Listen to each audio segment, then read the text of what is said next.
Muhammad Zubair. To introduce our world-famous guest, I'd like to invite Allama Sayyid Mukhtar Shah Naimi. أعوذ بالله السميع العليم من الشيطان الرجيم بسم الله الرحمن الرحيم. All praise be to Allah Ta'ala who made us from the Muhammad sallallahu alayhi wa sallam. Everybody knows him, our chief guest, renowned scholar, venerable. According to the Wikipedia, Mufti Munibur Rahman Sahib, current chairman, Central Ruyat Hilal Committee in Pakistan, President Tanzim al-Madaris, and Principal Darul Uloom Naimiyah. Born on February 8, 1945 in Mansehra, Pakistan, Professor Mufti Munibur Rahman completed his Master in Islamic Studies. Besides doing Bachelor in Law and Education, he also received education in Arabic languages. He has more than 30 years experience of teaching Tafsir, Hadith, Fiqh, Arabic literature, and other Islamic subjects to graduate and postgraduate levels. Professor Munibur Rahman has also authored a number of books, including Tafahimul Masail, Qanun Sharia, Usul Fiqh, and so many others. Professor Munibur Rahman was a member of the Pakistani delegation which visited UK in February and March 2006 to gain first-hand knowledge as to how madrasas and Islamic schools operate within a state-regulated system in the UK. He has also attended a number of the international conferences in the US and UK, Norway, Hong Kong, Saudi Arabia, South Africa, and elsewhere. Chairman, Central Ruyat Hilal Committee, Pakistan. President, Tanzim al-Madaris, Al-Arabia, Pakistan. President, Darul Uloom Naimiyah, Karachi. Professor, Jinnah University of Women, Karachi. یہ آج ہم میں تشریف فرما ہے. ان کے بارے میں بتلانا وہ ضروری نہیں ہے. ماشاءاللہ ٹی وی جو دیکھتے ہیں, اخبار جو پڑھتے ہیں, دین سے جو وابستگی ہے جنہیں, اور ماشاءاللہ ہمارے الطاف بھائی نے پچھلے سال بھی نے بلایا, اور یہ نہ بھی بلائے تب بھی آتے رہے ہیں. ہیوسٹن کے اندر بہت سی دفعہ جلوسوں کی قیادت فرمائی ہے. ابھی یہ میں حیران ہوتا ہوں یار ان لوگوں کے اندر طاقت کہاں سے آتی ہے. اور ابھی یہ جمعہ نیو یارک سے چلے ہیں اور ابھی لینڈ کیا ہے.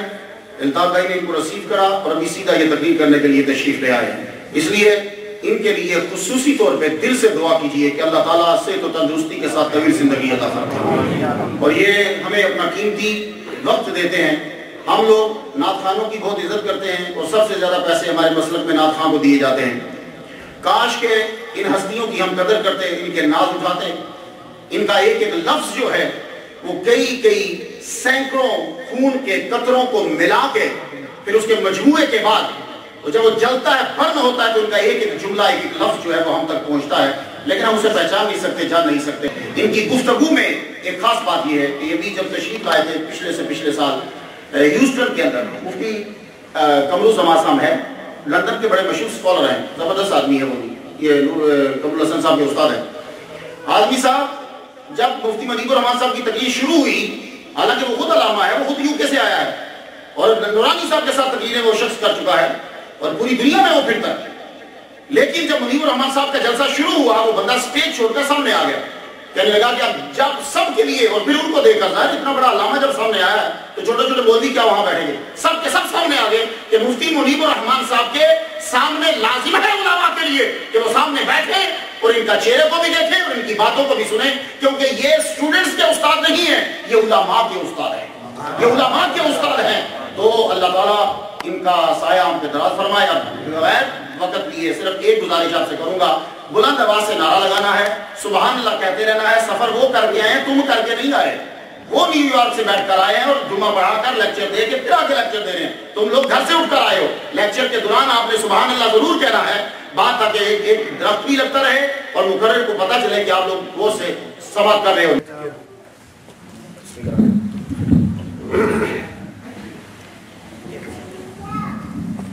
الرحمن الرحیم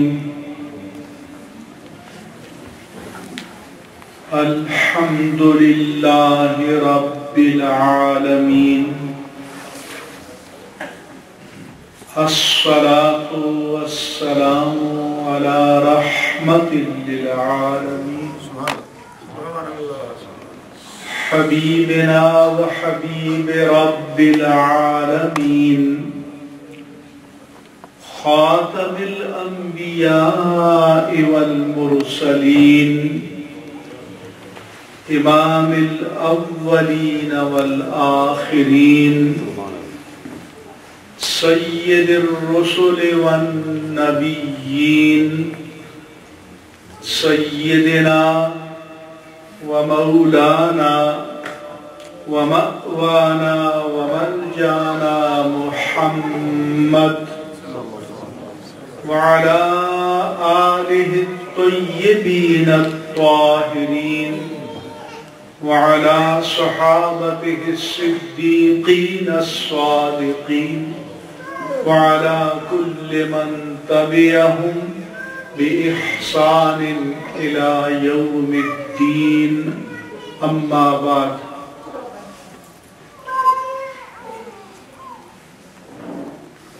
جامع مسجد برکات القرآن کے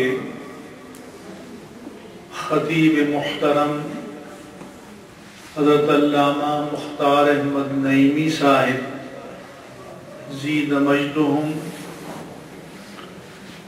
اور میرے میزبان جناب الطاف نور صاحب اس مرکز کی انتظامیہ کے جملہ معزز ارکان اور میرے عزیز دینی بھائیوں اور بہنوں السلام علیکم ورحمۃ اللہ وبرکاتہ۔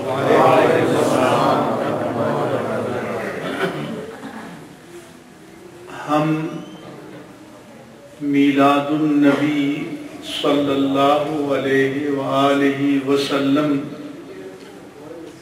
کے جلسے منعقد کرتے ہیں،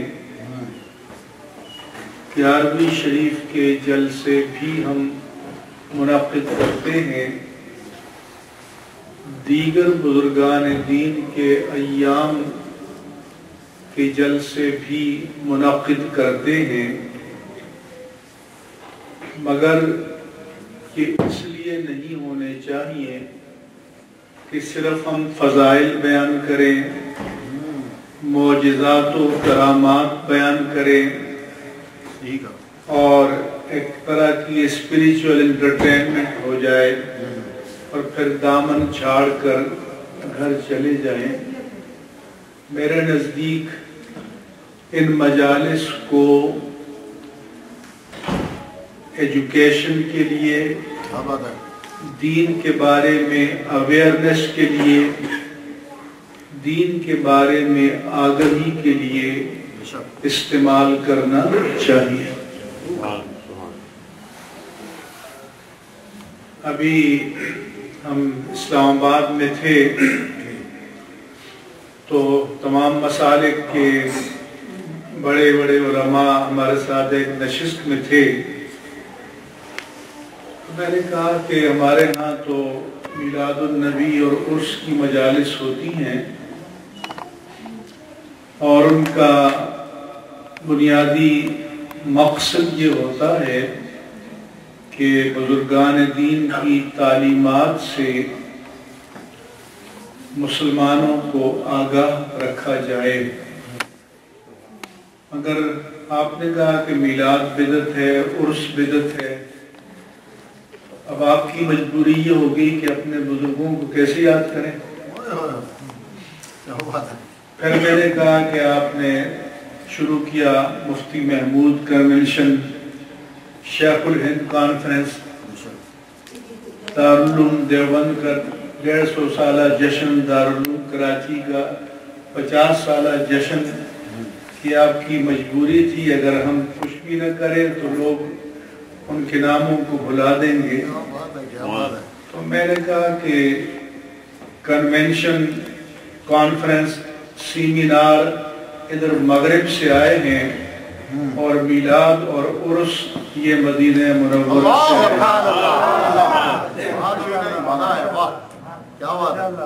اس لیے ہمارا بنیادی مقصد یہ ہونا چاہیے، لیکن ہے نہیں۔ ہم عجیب لوگ ہیں۔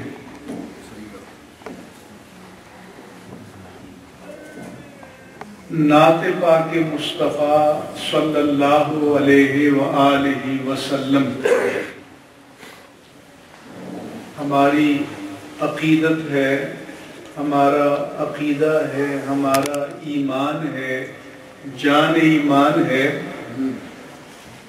لیکن نعت کل دین نہیں ہے۔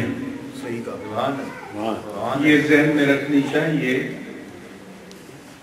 یہی وجہ ہے کہ اہل سنت و جماعت کو اگر کہا جائے کہ دین کے لیے کچھ نکالو، دین مصطفیٰ کے لیے، تو آپ کے ہاتھ رک جائیں گے۔ ہاں، نعت کے لیے آپ کے ہاتھ کھل جائیں گے۔ تو کیا اگر میں کسی سے کہوں کہ پانی دو اور وہ 2 گھنٹے تک میرے قصیدے پڑھے، پانی لا کر نہ دے، تو میں خوش ہو جاؤں گا؟ اسی طرح اگر ہم حضور کے ساتھ بھی یہی کر رہے ہوں کہ نعتیں تو پڑھتے رہیں لیکن فرمان مصطفیٰ کو ماننے کے لیے تیار نہ ہوں، تو یہ محبت مصطفیٰ ہوگی؟ اس لیے ہمیں اپنے آپ سے اور اپنے ضمیر سے یہ سوال کرنا چاہیے۔